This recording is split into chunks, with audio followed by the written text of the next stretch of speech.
Hello, my name is Ernestine Collins. Welcome to Writers Reading. This program is brought to you as a public service presentation of WPRG TV5, Harold, Kentucky. Today I'd like to read a poem to you called In Her Eyes. In her eyes, I'm what I want to be. Not a frail creature of dust, laden with sins, but a saint seeking perfection. In her eyes, I can be what I am.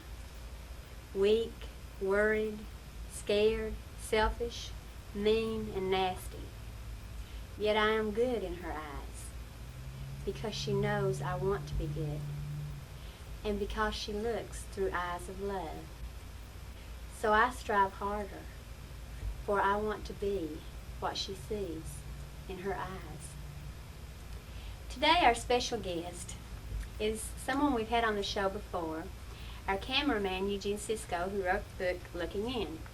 Eugene, would you join me? Sure. Get out from behind the camera. Okay. We'll talk a little bit about this book. We talked about it once before. It's called Looking In. It sells for $6.95. And if you'd like a copy, Eugene, you want to tell them how they can get a copy? Well, if you'd like a copy, you can send a check or money order to me, Eugene Sisco, and that would be Route 5, Box 248A, Pikeville, Kentucky, 41501. Or you can always pick it up. I believe we have it now currently at a couple of the Food City stores, both on Route 23 there on the 4-lane and in town. Okay. When Eugene was on before, we read a chapter out of the book, and today we're going to do the same thing. This chapter is called The Coffee Pot.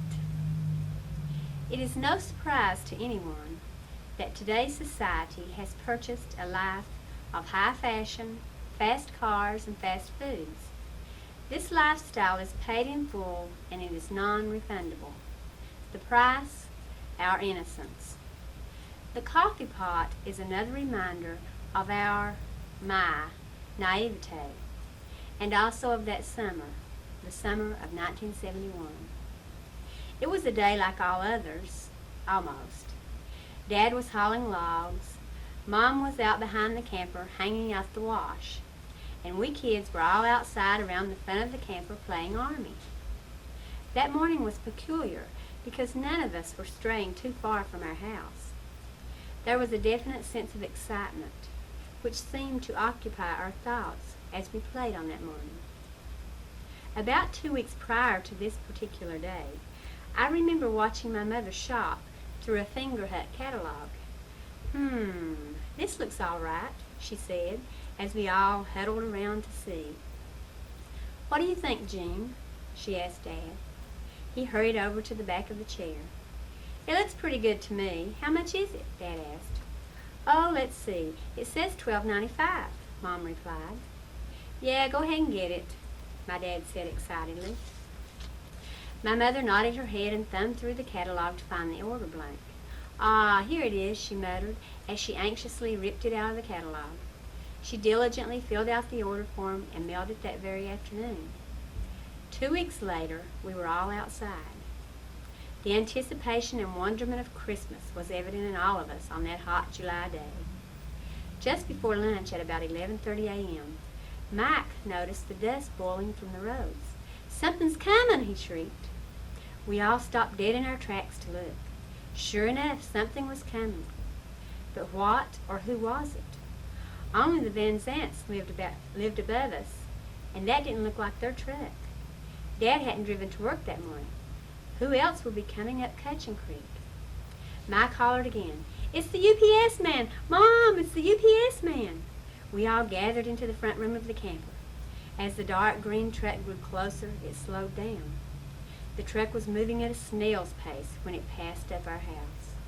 We were all disappointed. It'll be here tomorrow, Mom said reassuringly. Suddenly Mike said, Look, it's coming back! Sure enough, the truck had turned around and was on its way back. As it came closer, it slowed down. This time it stopped, and a man got out with a clipboard in his hand. We were all jumping up and down and screaming, "It's here! It's here!" Mom was quick to interrupt our celebration with one of her handy parental rhetorical questions. "Be quiet. You don't want him to think we're crazy, do you?" The UPS man came closer to the camper. "Is this where Jewel D. Sisco lives?" he asked. "Yes," we all answered in unison, pointing to Mom. "Could you sign here, please?" the UPS man said. Mom scribbled her name, and he went back to his truck to retrieve the package. He handed the bread-sized package to Mom and left without saying a word. Mom took it inside. We followed close behind, like ducks following their mother. "Go get the sewing box," Mom told Gina. Gina did as Mom asked. Inside the box were a pair of scissors that Mom now used to cut open the box. It took less than a minute to open that box, but it seemed like an hour. Inside were 2 sheets of those plastic air bubbles. Mom gave one to Gina and one to me. I loved to pop those things. "Ah," Mom said as she lifted the glass coffee pot from the box. It was beautiful, an 8-cup capacity, all glass pot, no assembly required. The basket, the stem, the lid, all of it was sparkling new glass. Mom was quick to take it over to the counter and try it out. First she put a couple of dippers full of water in it to clean it. Then she filled it with water.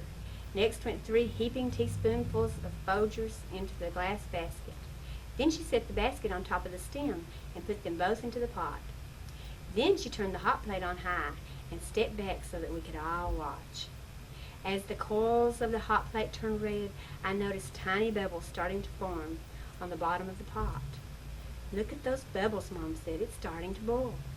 Yes, that pot was ready to start making coffee. We were all gathered around, watching that pot as if it were going to talk to us. We had no TV that summer, so I guess the premiere of The Pot was the closest thing we could get to the Andy Griffith Show. One by one, those tiny bubbles on the bottom of the pot turned to bigger bubbles, and they began to rise to the top of the pot. Soon the water was at a full boil. As the water started to boil, the clear stem in the center of the pot began to expel water from the top into the coffee-filled basket.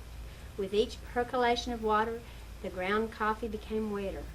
No longer light and fluffy, it became heavy and started to sink into the basket. Another charge of water filled the basket, and another, until suddenly it happened. From the bottom of the perforated basket fell 1 drop of brewed coffee into the 8-cup capacity reservoir. We barely had time to give the first drop coffee an official ooh and ah when another drop fell from the basket. "All right, that's neat. Wow," we muttered in admiration. It was raining coffee. Plop! The coffee would land and leave a cloudy stream as it dissolved into the pot of water. With each drop of coffee, the water became less clear, and we grew more excited. Tan, light brown, brown, dark brown. With each drop came a different shade of brown. Near the end of the show, the droplets of coffee made no visible difference in the overall color. It was at this point we went outside to return to our games. I remember thinking how neat it was that we actually saw how coffee was made. I wonder what makes the water travel up that stem. I wonder why they call coffee black when it's really dark brown. I wonder why Mom and Dad like coffee so much. Yeah, coffee tastes yucky. These were just some of the thought-provoking statements made after the first show. We had no television that summer, and that coffee pot was a source of entertainment for some of us. The curtain went up on the coffee pot show every morning at about 7 a.m., with a matinee scheduled for about 3:30 p.m. I can guarantee you that there would be someone there watching that pot, wondering perhaps about Uncle Ed in Bettsville, or when were we going to move, or maybe they were just watching that coffee pot drip, drip, drip. That's good. You're good. I like these stories. Thank you. This is really a good book, and at just $6.95, it's well worth the price. So if you'd like to have one, please send a check or money order to Eugene, or if you've forgotten his address, you can send it made payable to Eugene Sisco to Writers Reading at P.O. Box 44, Honaker, Kentucky 41639. Thank you, Eugene, for being on the show. Well, Ernestine, thank you again for reading it. You do such a lovely job. Thanks. So I think I'll skedaddle back there and let you have it now. Okay. All right?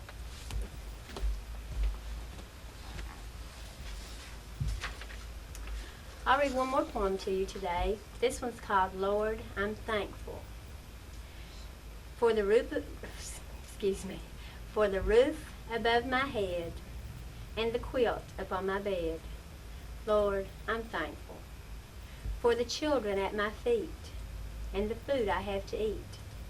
Lord, I'm thankful.